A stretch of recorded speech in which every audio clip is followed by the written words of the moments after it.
Hello students, today I am going to teach you lesson number 10 of social studies, agriculture. Since ancient times, agriculture has remained a prime economic activity of most of the people in India. पुराने समय से agriculture जो है वो prime economic activity रही है, यानी सबसे पहले प्राइमरी लेवल पे उसी को रखते हैं most of the people in India. Even today also main support for the Indian economy is agriculture. आज भी जो मेन सपोर्ट है इंडियन इकोनॉमी पे वो एग्रीकल्चर का ही. Agriculture is an important resource of India. India का इम्पोर्टेंट रिसोर्स है agriculture. About 60% of the labor power is engaged in agriculture.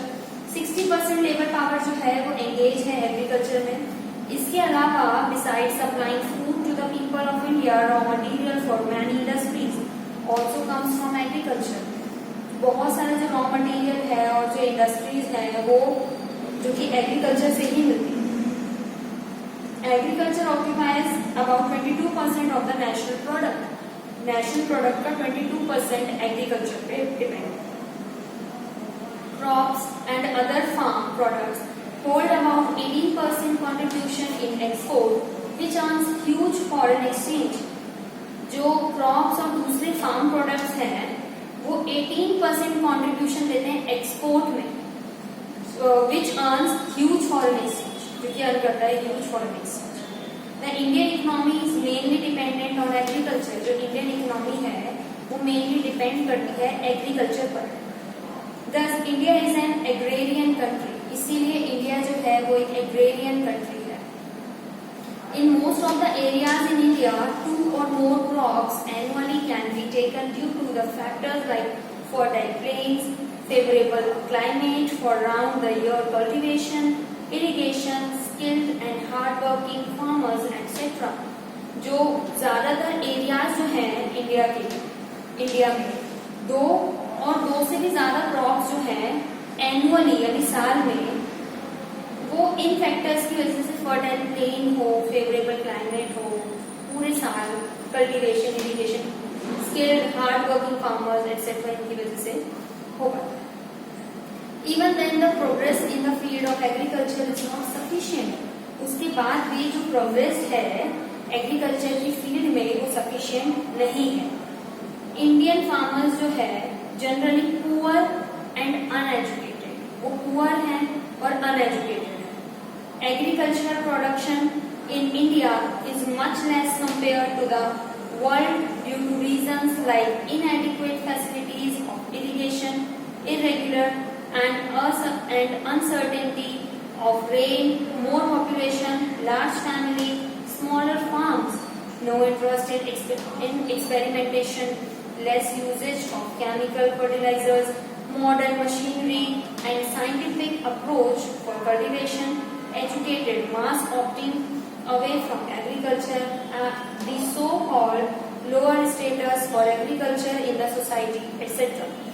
जो इसमें मेन चीज क्या है, जो इंडियन फार्मर्स है वो गरीब और अनपढ़ रह जाते हैं, अनएजुकेटेड और पुअर. एग्रीकल्चर प्रोडक्शन जो है इंडिया में वो दूसरे वर्ल्ड के कंपैरिजन में बहुत कम है. क्या रीजन है? जैसे जो इरिगेशन की फैसिलिटीज है वो पूरी तरीके से नहीं है. इरेगुलर और अनसर्टेन रेन, बारिश का पता ही नहीं है, कभी तो बहुत हो जाती है, बाढ़ जैसा हो जाता है, कभी आती ही नहीं है. ज्यादा पॉपुलेशन होने की वजह से, बड़ी फैमिली होने की वजह से, स्मॉलर फार्म्स होने की वजह से, कोई भी नो इंटरेस्ट इन एक्सपेरिमेंटेशन में कोई इंटरेस्ट न होने की वजह से, कम यूजेज होने की वजह से केमिकल फर्टिलाइजर्स का कम यूजेज होने की वजह से, मॉडर्न मशीनरी और साइंटिफिक अप्रोच फॉर कल्टीवेशन कम होने की वजह से, educated mass opting away from agriculture. जो एजुकेशन मिलनी चाहिए एग्रीकल्चर के लिए वो बहुत दूर है.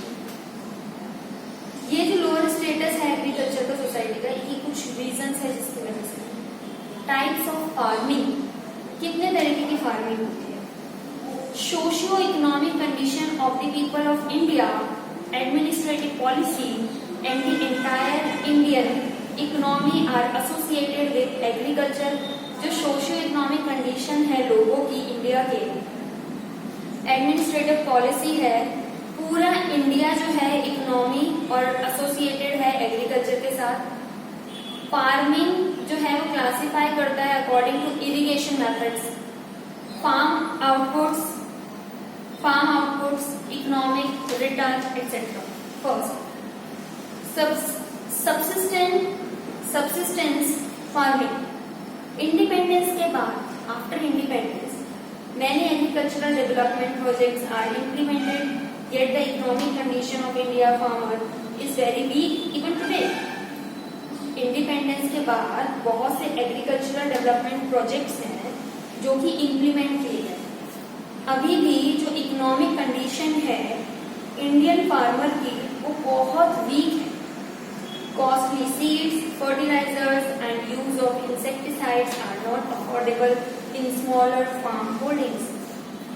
सीड्स बहुत महंगे हैं, फर्टिलाइजर्स जो हैं और जो इंसेक्टिसाइड्स हैं, यूज ऑफ इंसेक्टिसाइड्स हैं वो अफोर्डेबल नहीं है स्मॉलर फार्म होल्डिंग्स में भी। तो जो फार्म प्रोडक्ट्स है is just sufficient for his family. जो फार्म होल्डर्स हैं वो अपनी फैमिली के लिए ही सफिशिएंट है and is consumed in the maintenance of the family, और वो कंज्यूम किए जाते हैं फैमिली के मेंटेनेंस के लिए। इसीलिए इसी को सबसिस्टेंस फार्मिंग कहा जाता है। क्या इंपॉर्टेंट है? The farm production is just sufficient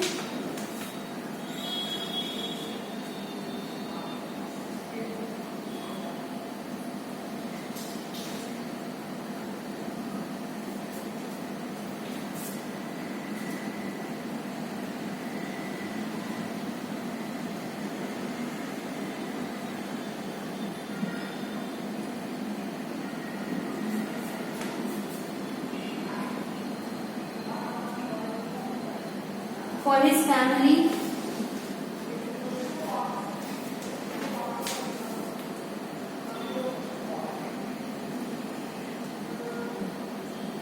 and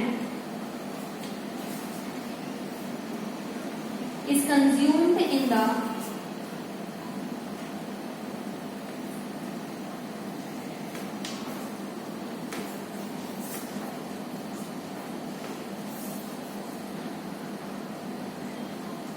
maintenance of the family.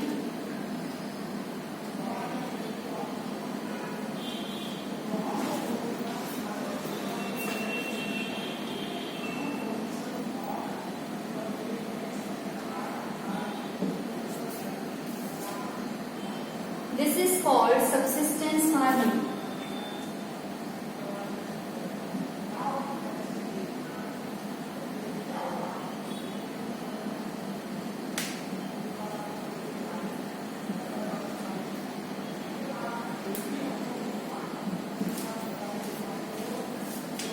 Farm products हैं वो सफिशिएंट हैं फॉर हिज फैमिली, अपनी फैमिली के लिए, और कंज्यूम करते हैं कि मेंटेनेंस रहे ऑफ द फैमिली। इसको सबसिस्टेंस फार्मिंग कहा जाता है।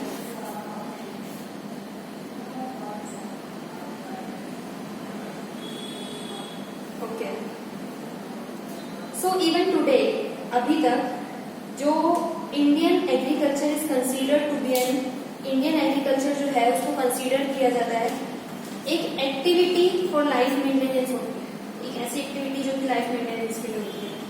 Second, dry farming. पहली फार्मिंग थी subsistence farming, second is dry farming where the rainfall is inadequate, irrigation facilities are less there, farming is dependent only on rain, only one drop is taken through the humidity accumulated within the land. This is known as dry farming. किसे कहते हैं? जब rainfall जो है वो इनएडिक्वेट, यानी जितना चाहिए उतना ना हो, इरिगेशन फैसिलिटीज जो है बहुत कम हो, वहां पे फार्मिंग जो है डिपेंडेंट हो सिर्फ रेन पे, और क्रॉप्स जैसे ओनली वन क्रॉप, एक ही क्रॉप जो है ह्यूमिडिटी एक्यूमुलेटेड मतलब पूरी लाइन पे एक ही तरह की क्रॉप, इसको ड्राई फार्मिंग कहते हैं। क्रॉप्स लाइक ज्वार, मिलेट, पल्सेस जो कि लेस वाटर रिक्वायर करती है, ग्रोन हो जाती है बहुत कम पानी में। इन Gujarat wheat and gram are grown in the humid soils after the monsoon is over। जब मॉनसून खत्म हो जाते हैं तो वहां पे wheat और ग्राम दोनों ग्रो किए जाते हैं गुजरात में। Wet farming, third one is wet farming. Wet farming is carried out in the regions of heavy rain and adequate facilities for irrigation। जो वेट फार्मिंग है वो जहाँ पे हैवी जिन रीजन्स में हैवी रेन होती है, इनएडिक्वेट फैसिलिटीज होती है इरिगेशन की, वहां पे होती है। अगर वहां पे रेनफॉल नहीं है, देयर इज नो रेनफॉल, अगर वहां पे रेनफॉल नहीं है और इफ इट इज इनसफिशिएंट और या फिर वो इनसफिशिएंट है, more than one crop is taken with the help of irrigation. एक से ज्यादा क्रॉप ली जाती है इरिगेशन के लिए।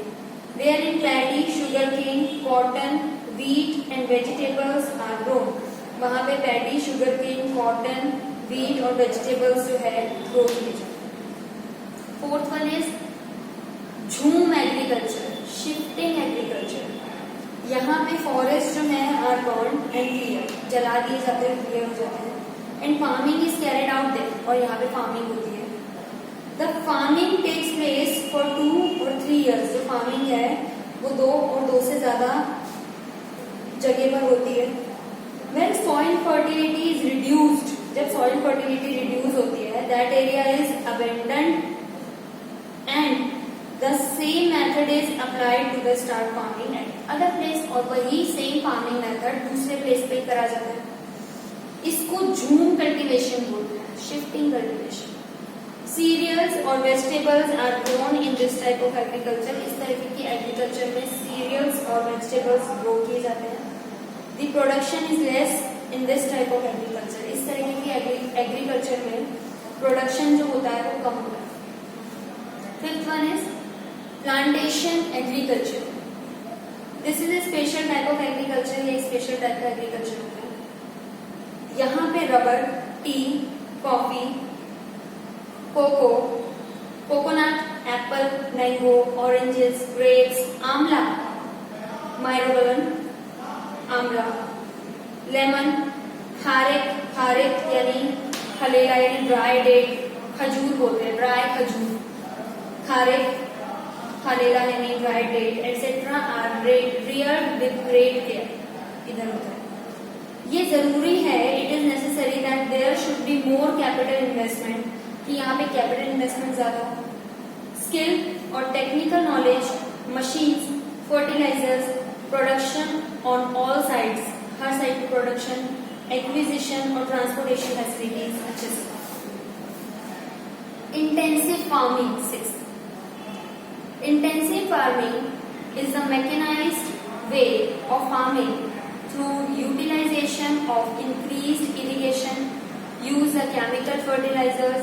मतलब जो इंटेंसिव फार्मिंग होती है मैकेनाइज्ड वे ऑफ फार्मिंग में, ये यूटिलाइजेशन ऑफ इंक्रीज्ड इरिगेशन, जो इंक्रीज्ड इरिगेशन होता है उसमें यूटिलाइज होता है, यूज केमिकल फर्टिलाइजर यूज होता है, insecticides and other mechanical equipments का use. Cash crops grow more in this type of farming. इस तरह की फार्मिंग में कैश क्रॉप्स ज्यादा उगाई जाती है। The per hectare production has increase very much hair.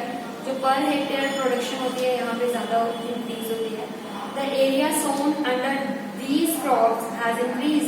In crops में जो सोन एरिया होता है उसमें इंक्रीज होती है। As more importance is given to economic returns in this type of farming. इस तरह की फार्मिंग में importance is given to economic returns. इसको कमर्शियल फार्मिंग भी कहते हैं, intensive farming.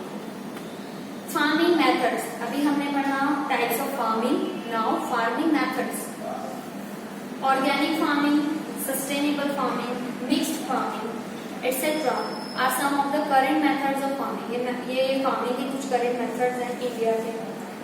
Organic farming, the rate at which the chemical fertilizers and the insecticides are used, वो rate जहाँ पे chemical fertilizers, insecticides जो है वो यूज किए जाते हैं, the destructive effects of these chemicals is also felt, जो destructive effects हैं इन chemicals के is also felt due to the presence of these chemicals and insecticides in grains.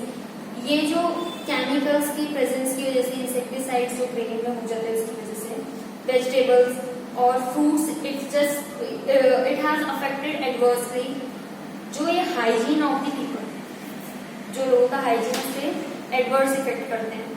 More damage is caused to environment को भी ज्यादा cause करते हैं. Productive capacity and fertility of the land has reduced.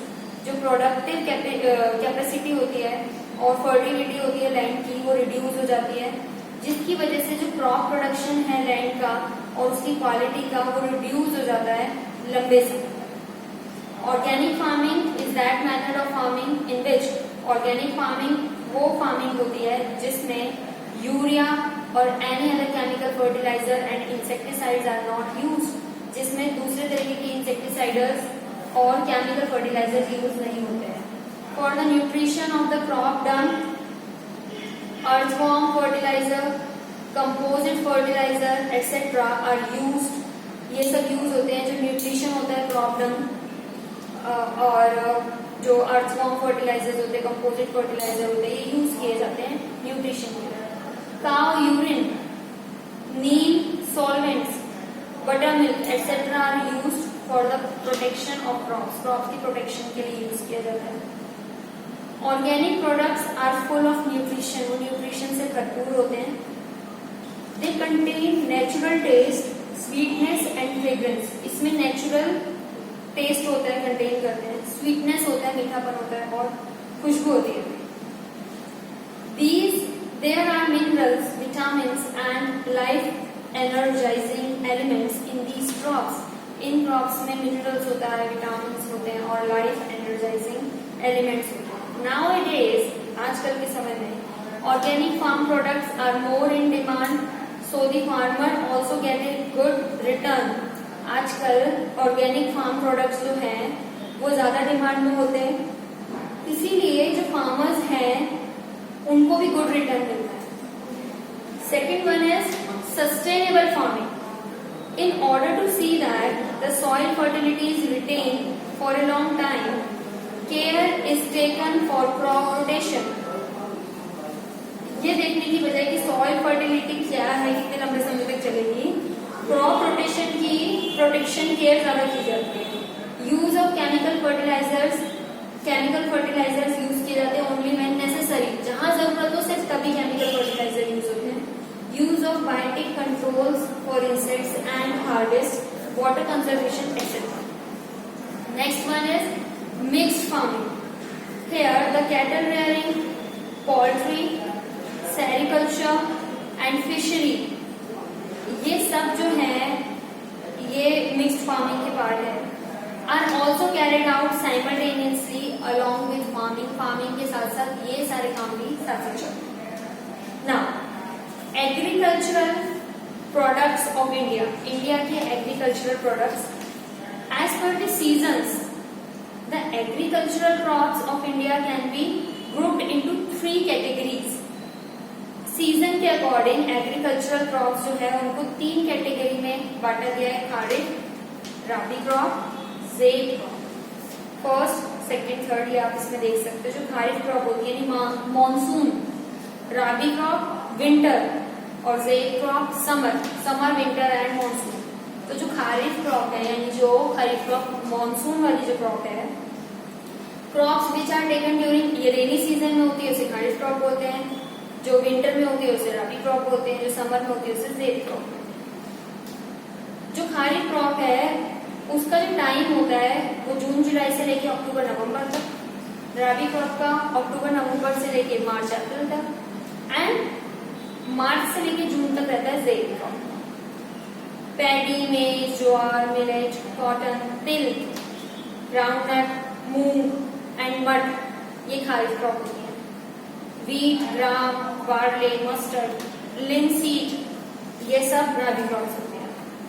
Paddy, maize, groundnut, til, millet, fruits like watermelon, cucumber, muskmelon etcetera, ये ज़ेड crops होते हैं। Major agricultural crops. Due to diversities in geographical conditions, climate, variety of land, the amount of rainfall, etc., different crops are grown in different parts of India. Diversities, geographical condition, climate, variety of land में diversity होने की वजह से, amount of rainfall कम ज़्यादा होने की वजह से, जो different crops हैं वो इंडिया के अलग अलग पार्ट्स में होती है।